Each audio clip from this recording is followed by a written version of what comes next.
Assalamu alaikum and welcome to another live. So brothers, sisters, friends, today's going to be a slightly different video, and it's definitely first and foremost advice to myself. Now, what I want to quickly talk about today is the elephant in the room. It's what's been going on online as far as the Dawah scene is concerned over the past maybe couple of years, but in particular the last year or two. I mean, it's been crazy. We've got, under the title of the Dawah, right, this noble cause that we're all trying to partake in, which is to share the message of Islam, to share the message of the creator of the heavens and the earth. Under this banner, a lot is being justified and a lot is being brought in under this banner. You know, you would see pretty much anything and everything being linked to the Dawah today, especially online. And that leads to a lot of the problem, because it creates the wrong mindset amongst the Muslims and it presents the wrong image to the non-Muslims.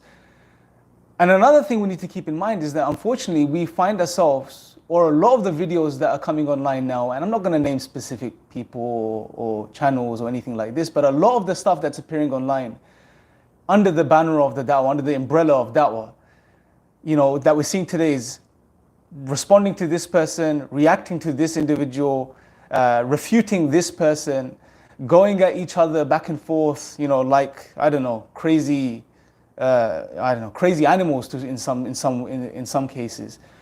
And all of this is coming out, but we forget and we're not looking at the bigger picture, and we're not understanding or remembering a few things. First and foremost, what is the Dawah? What is this work that we're involved in? You know, what is this all about? And at the end of the day, if you really think about it and you really understand and you really look at what the prophets did and what they engaged in when they engaged in what we call the Dawah, it was simply to share the message of God, of Allah, of the creator of the heavens and the earth with humanity, with people, with the non-Muslims. To share this message in the most clear, the most concise way possible. That was what it was, to remind people of who Allah is, who their creator is, and why He created them. Now, if we really understand this, and we now juxtapose this clear understanding, and yeah, it is that simple, we juxtapose this to what we see online and what's being justified as the Dawah today, I mean, we can see the disparity there. You're lost as far as trying to figure out how certain things that we're putting out, and this includes myself, certain things that we're putting out are linking to this noble cause, and even if they're needed, essentially. So what I wanted to do today was, I don't want to complain and go off on a tangent as far as, oh, this is bad, this is wrong, this is terrible. I just want to try to leave everyone, including myself, with something that's some practical advice that we can implement immediately, that inshallah would hopefully, you know, resolve this issue to some degree. Now, this advice is for the people that are content creators, individuals that are giving Dawah online, making videos, and also for those that are following these people, right? So you guys that are watching these videos, consuming this content, sharing these videos, etc. Now, the first thing I want to really mention, and I want us to get us to understand, is going back once again to the whole point about what this work is, the work of Dawah, and remembering and reminding ourselves that it is to share the truth that the creator of the heavens and the earth has given us, is to share Islam with non-Muslims, to deliver the message of Tawheed, to remind humanity and ourselves that we were created to worship Allah subhanahu wa ta'ala. We were created to worship the creator of the heavens and the earth. That's essentially what giving Dawah is about, okay? And also to remind ourselves that when we try to engage in this work, that we have to, goes without saying, we have to try to remain and be as sincere as we possibly can. And also to remind ourselves that if we were to do this work with sincerity, and be as sincere as we can be in conveying this message, the rewards are great, and that's what we need to be chasing. Closeness to Allah subhanahu wa ta'ala, the pleasure of Allah and His reward. That's what we need to be chasing, right? And if we look at the examples of this, for example in the Quran, Surah Yasin, everyone could go, and I really encourage everyone to go and read this story before we ever think of watching another dawah video online, or we ever think of making another dawah video online. In that story, Allah subhanahu wa ta'ala mentions a town, a city where He sends a messenger, two messengers to, I believe it's two messengers. And they obviously, when messengers come, the messengers are giving da'wah, they're communicating with their community, they're passing on the message, they're delivering the message. Then Allah sends a third to support the two. Now I want you to really think about the situation for a second. Here is a place, here is a town, and remember, we're talking probably thousands of years ago. And the population of the world thousands of years ago wasn't anything like what it is today. So we can assume that the people, there was very few people in this town, in this city. Yet, in this scenario, brothers, sisters, and friends, my beloved brothers and sisters, in this scenario, Allah sends 3 messengers to these people. 3 messengers. That's a lot. We know there's communities that received 1 messenger in most of the cases. And 1 was sufficient because the 1 was supported by Allah subhanahu wa ta'ala Himself. But here there's 3. And the 3 are giving da'wah to their people. And then we hear of a man. He comes rushing in from one part of the town. We don't know who this man is. We don't know his name. We don't know how old he was. We don't know what his occupation was. We don't know anything about him. All we know and all Allah tells us is that this man comes rushing in, and he comes and he simply supports the da'wah of the prophets. Supports it. There's no, if there's ever a time in history where there is no obligation to give da'wah, this is probably that time, because there's 3 messengers present amongst the community. This man comes in, he simply supports their da'wah. He tells his people to follow them. They kill him. Allah doesn't mention how they kill him. Doesn't even mention they kill him. They kill him, and then he's on the other side. And then all he says when he's on the other side is, only if my people knew how Allah has honored me and raised me. I want you to really think about this. Here's a scenario. A man, don't know his name, don't know who he is. A man, we don't know how he dies. All we know, all Allah informs us of, is his action. Number 1, his action. Firstly, he comes rushing in and he supports the da'wah of the prophets. Number 2, his reward when he's on the other side. We don't know how he dies. All of that information is omitted, which is unnecessary.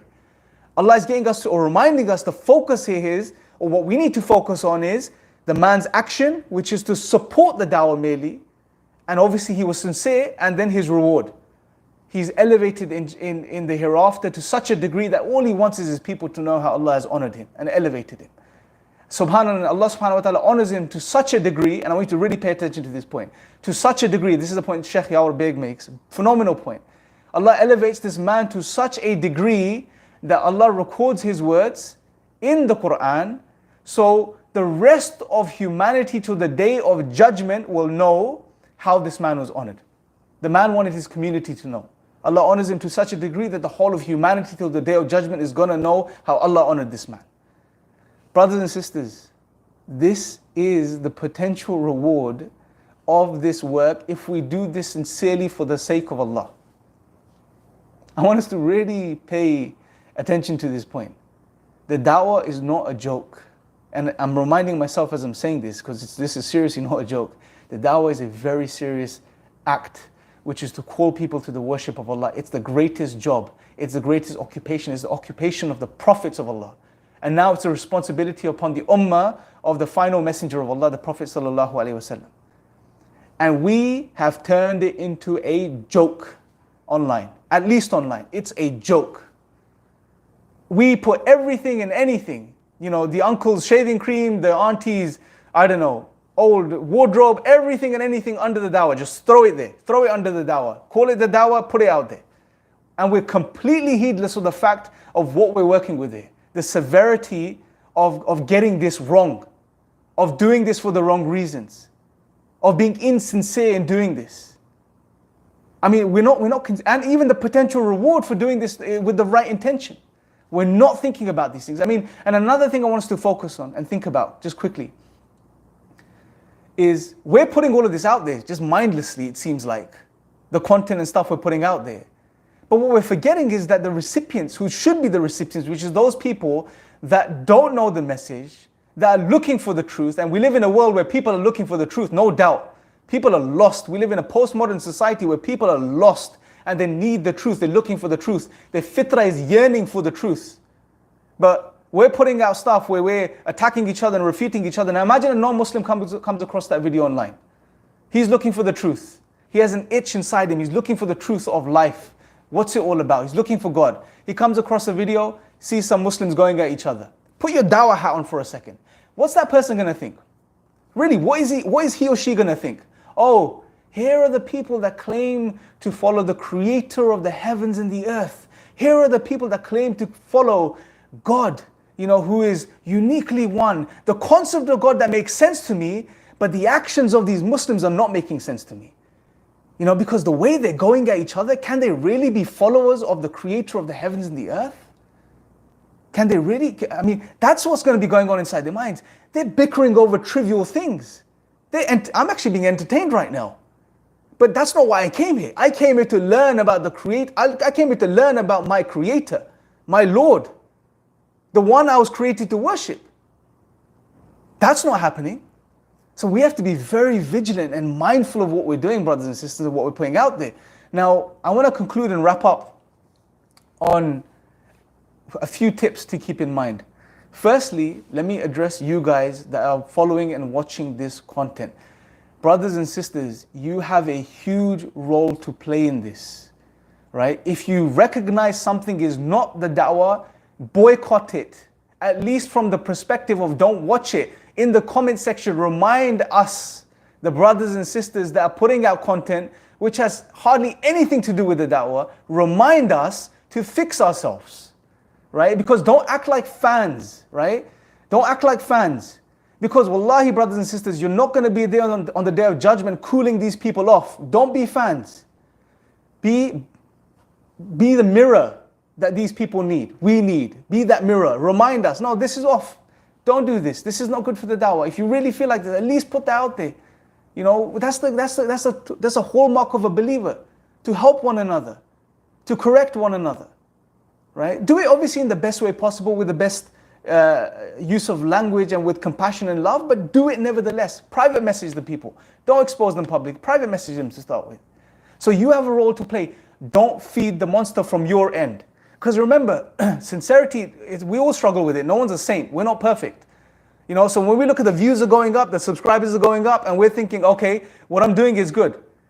So if anything, we're almost acting like dancing boys and girls, and you guys are the viewers, and you're throwing money in a way. And I know these are crude analogies, but you're throwing digital money in the form of views and likes and subscriberships. That's what you're doing. So you have a role to play in this.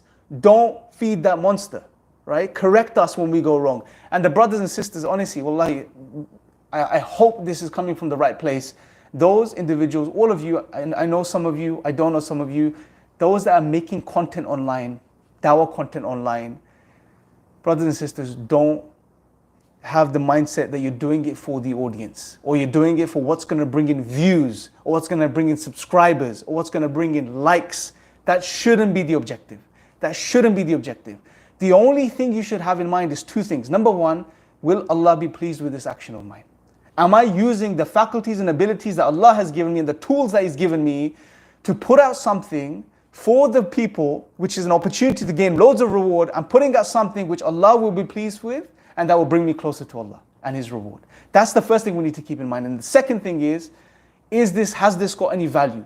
Do I genuinely and sincerely believe what I'm putting out there is going to benefit people? Is going to bring people closer to Allah?